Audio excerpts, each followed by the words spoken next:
Hi everyone, my name is Zhang and I live in Bowling Green, Kentucky. In this research, I discovered a new sustainable chemical reaction that can create precursors to important pharmaceutical compounds using blue light in a compound called a photocatalyst.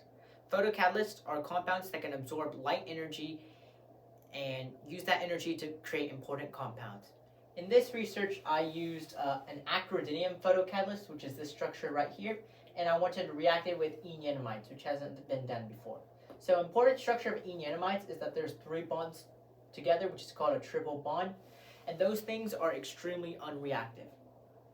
In this research, I wanted to activate that triple bond. So in scheme 2, this is the chemical reaction I've discovered in this research. Here's the enantiamide. I reacted it with a compound called 2,6-lutein inoxide, which just makes the triple bond more reactive.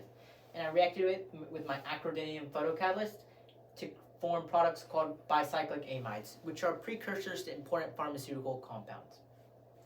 So first, I wanted to determine what solvent is the best for this reaction. So I tested 5 different solvents of different structures, and I've determined that acetone nitrile was the best solvent. So entries 2, 3, and 5 were all moderate yields, but methanol was a very bad solvent for this reaction.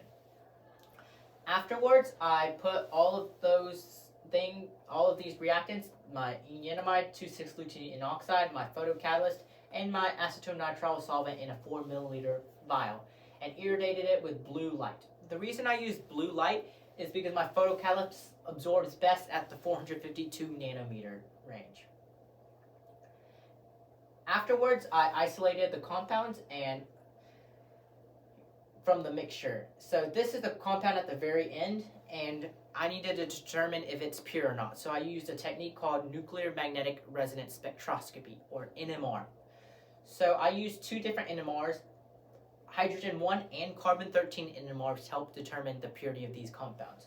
So these 2 are the hydrogen and the carbon NMRs for this compound.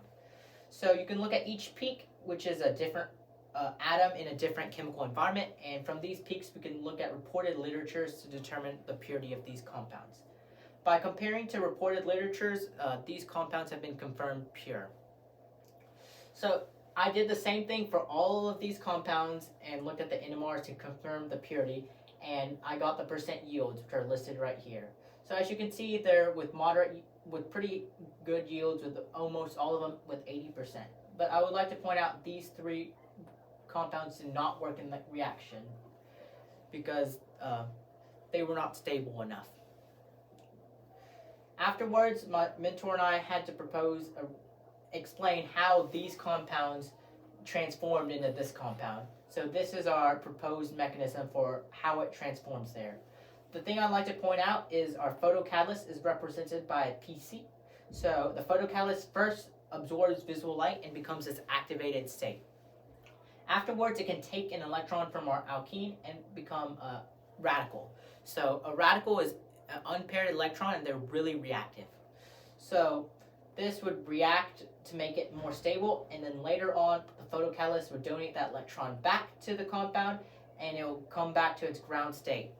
And as you can see, the photocatalyst went a full cycle, so it's reusable for many reactions.